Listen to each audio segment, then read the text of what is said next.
pinging some pods and potting some pings, and I want to exchange some value for value. Brian of London, sir, how are you doing? Hello there. Can everybody hear me?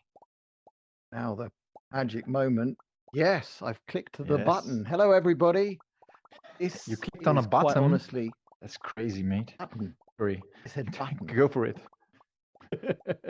All right, let's move that there. Okay, that's looking good.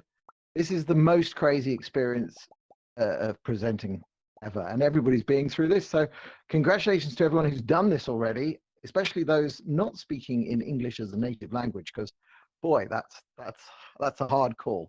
So I'm Brian of London. Mysteriously and strangely, that means I'm in Israel, and I'm talking today about value for value, whatever the heck that means, and a little bit about Podping and about podcasting.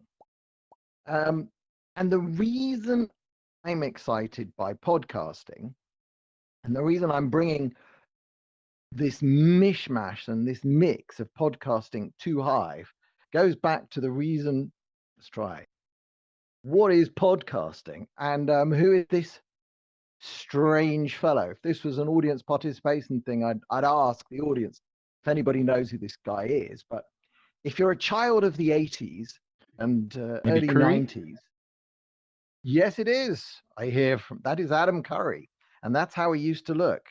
I'm going to advance the years to 2005, and he's with a guy next to him called Adam Weiner. These two together combined to invent podcasting, because Dave Weiner, this guy, the guy on the left, he came up with RSS feeds, and Adam Curry told him, let's put MP3 audio files in those RSS feeds, and together that came podcasting.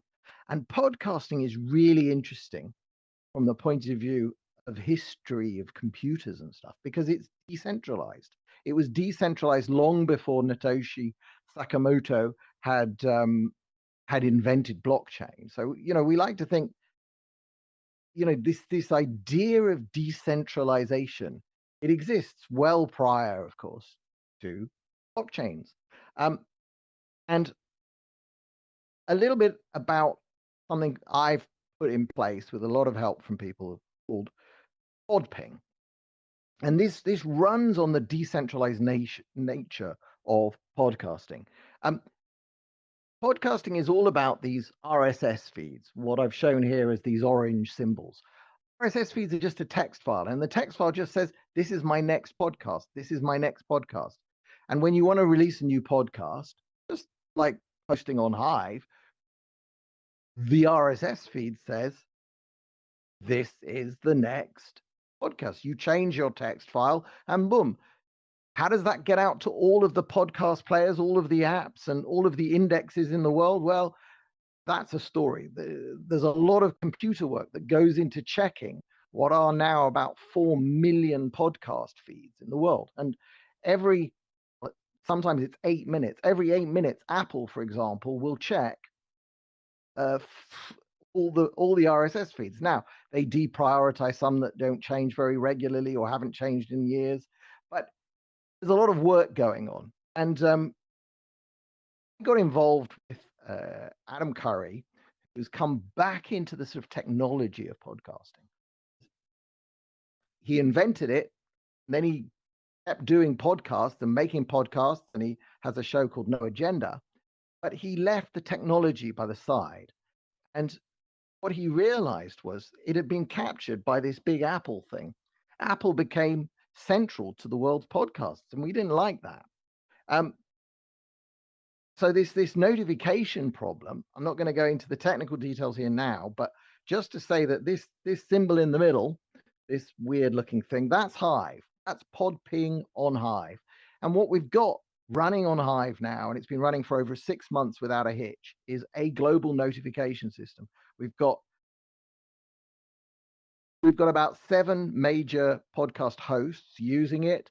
They're notifying people of new episodes with it. And then lots of services, but not Apple yet, are looking at the Hive blockchain to say, oh, look, this episode's updated. This episode's updated. And only Hive can do this. Only Hive, with our very, very fast 3-second block times and our very low cost to use, i.e., nothing on a daily basis, but I've just had to invest some Hive power to keep this thing running. And I was given a grant, thankfully, by the Hive Fund, DHF. So thank you to all who voted for that. Anyway, that's Podping. I can tell you more about that. But the real thing, and the title of this talk is Value for Value. And these two people, you wouldn't know them probably. They run a service which says to advertisers, we will check all of the media alongside which you're going to run adverts. And if those two girls do not like your political stance or something you've said in the past or the way you handle anything to do with modern, let's call it woke culture, they will call up your advertisers or the advertisers who might inadvertently run stuff alongside your website and say, you don't want to be advertising on that website. It's people like this and the service they run, they call it Check My Ads. They came from a background of something called Sleeping Giants. And this isn't new, actually. This was done actually in the 90s with the right wing were doing it with the moral majority. The reality, though, is, and this is something that Adam Curry has come up with, is that advertising itself leads to censorship.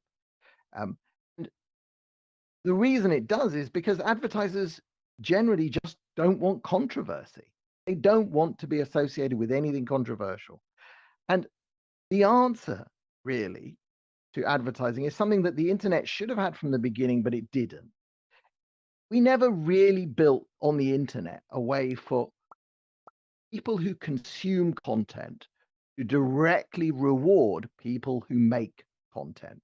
Now, we've got something going on Hive, which is a wonderful experiment, which is where we're all being rewarded with the inflation of our own system. We get upvotes, and the upvotes lead to rewards and money. But that's it's a very interesting model, and I think it will work in communities and so on. But even more direct than that is where your audience actually pays you. It's a fine meal in a restaurant. You choose to tip at the end. You choose to pay for the meal. It's sort of not fast food. It's not something that's just given to you. You don't value it. And the number one, this idea of value for value is something that Adam Curry pioneered on his own podcast, which he's been doing for I don't know, 12 years now. They ask the audience for money. They have a whole system around that. They call them producers. Everybody who listens to the show is a producer. People send in money. They also contribute with talent. They do artwork. The number one reason people don't contribute to creators whose content they actually love is they just weren't asked properly.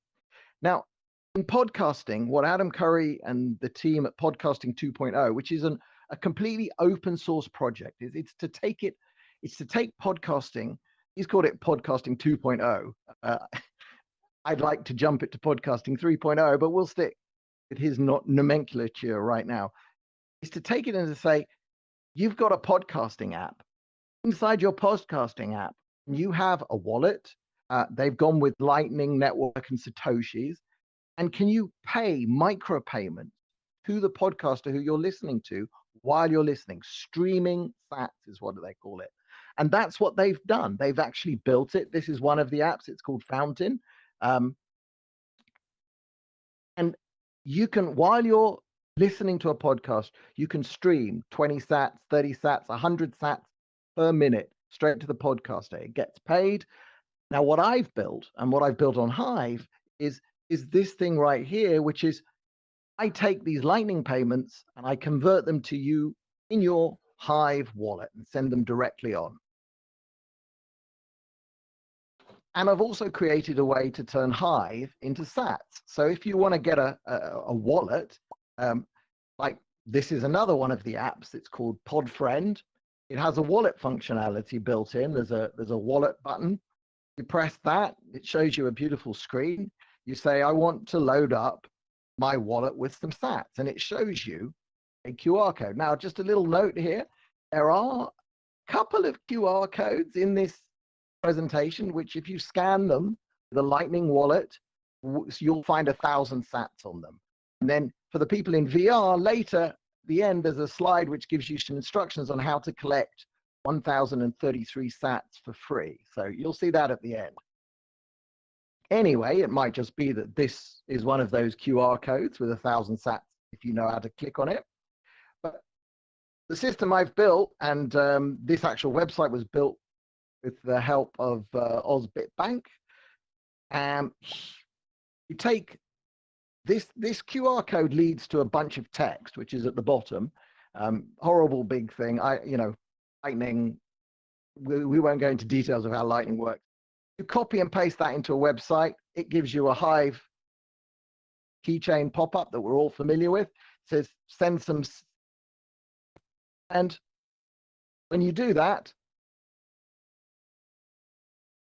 you get a spray of confetti, and you have now converted Hive into Lightning in your wallet, ready to pay out and listen to podcasts. But what podcasts can you listen to with this system? Well, there are more than 2,000 value-enabled podcasts you can listen to and stream sats to. And the reason I know there's more than 2,000 is because I've put more than 1,000 of them in, which is every single show on ThreeSpeak is now a video podcast with value-enabled sats streaming. So you can listen to They Call Me Dan on Podfriend, fill up your wallet, and you can send 20 sats a minute to him. We know he's very wealthy, but he always gives it back to the community. And same, I'm always listening to John and the Cryptomaniacs in my streaming sat front end, and I'm streaming sats to them. And those sats arrive, converted to Hive, and paid out as Hive. Now, I said there was a way if you're in VR. These are the instructions. You get any Lightning wallet. Breeze is a good one because it's got a built-in podcast player. You create an invoice for exactly, and it must be 1,033 sats. You transfer that. Normally, I ask you to transfer the right amount of Hive to pay for those sats. But for this, if you transfer 0.001 Hive, and it's all on this website, lnd.v4vapp, which is what this is, bingo, I will pay your invoice and you will get 1,033 sats.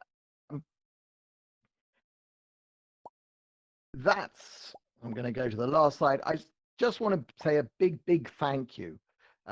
I've had help from Archange because there's stuff I haven't mentioned, which is that ThreeSpeak users will be able to submit their podcasts to Apple Podcasts, which also means that ThreeSpeak videos will show up in the Apple Podcasts app on an iPhone. Think about that. Think about how hard it will be for Apple to, how do they block this? Podcasting is open. RSS feeds are open. Are they going to block all ThreeSpeak feeds? We don't know yet, but it's good to force them the question. And also to OzBitBank, who's done some work with me on the website stuff, which is just great. And thank you to all of you who voted for the various proposals, the 2 proposals I've had, which have been funded, which helped tremendously because I've been using some of those funds to pay external developers. I've got a lot of work to make what I've built in the back end open source and Dockerized and able to be run by anyone, because I don't want to be the central place where Hive gets converted to sats and vice versa. I want to decentralize that. So what we end up with is a fully decentralized ecosystem, and it starts with podcasts, but any other content can come next. So that's it. I don't know if we've got time for questions. Hard to keep track of time when you're up here. We have time for one more question. So if you have a urgent question about podcasting, Adam Curry, or even more, I encourage you. So I almost enabled someone, but he disabled. If anyone has a question for Brian, click the icon, the raise hand icon in the bottom right of your user interface. And you would have, how much longer? Anyway, I just want to say thank you also to Roland while I've got a moment, because this is quite astonishing, the level of detail here, and the whole way in which this has been working. I'm very, very impressed with it. Should we let Heyman have a question? Yeah, go for it. Let me enable him. Heyman, you're on the air. Thank you. I was just wondering, thanks for the great presentation. Is this going to be available in any other place? So I missed the first bit. Well, it is already, the whole point of this is that they've created the streaming stats thing is an open standard. I am bolting Hive onto it because I think Hive is better at some of this than Lightning. But Lightning has one huge advantage: the Lightning wallet. It's really easy to get an anonymous, quick Lightning wallet in apps. Apps do this. There are half a dozen apps that create that really well, and that's a problem like Hive hasn't solved. So I quite like the Lightning system, the way they're using it, but combining for the creator. If you're a creator and you're trying to receive Lightning at the moment, you have to run your own node at home or use another third-party service. It's all a bit of a mess. Hive is a fantastic solution for creators because you guys don't need to know anything about servers or have something running all night in a box called an Umbral. You don't need any of that. You just have your Hive account and it accrues. So that's why the combination is so useful. But follow me and watch for updates. There's a lot coming very soon, especially with 3Speak and with Oriole 1, if you know them, because I'm trying to pull this all together and make Hive a really fantastic place for creators. Oh, great. Thank you so much, Brian, for letting us know more about Value for Value and Podping and the origins of podcasting. I knew some parts, especially the curry part, because it's a fellow countryman, but yeah, really cool. Yes. I'm curious okay, what I'm going to ask you one team... thing. One thing, Roland. Yeah, good. He uses an expression in Dutch. It says, what you say about yourself is what you say about others is what you say about yourself. I want to hear you say it in Dutch properly. What you say met de helft, de kop to de heft, something like that. Come again? You know this expression? What you say... yeah. What you say about others is what you say about yourself. In Dutch? Is what you really are yourself. You don't know this expression? No, I'm sorry. I just know. Zoals de waard is, vertrouwd is zijn gasten. And it's basically how the host, it's how the host behaves is how he trusts his guests. But yeah, I'm not it's sure similar. if that's the same. Anyway, Dutch has some fantastic expressions. All right, I'm off. Ja, zeker. Neuken in de keuken. Okay, cheers, Brian. See you around. Thank you. Yeah. Okay, I want to invite up the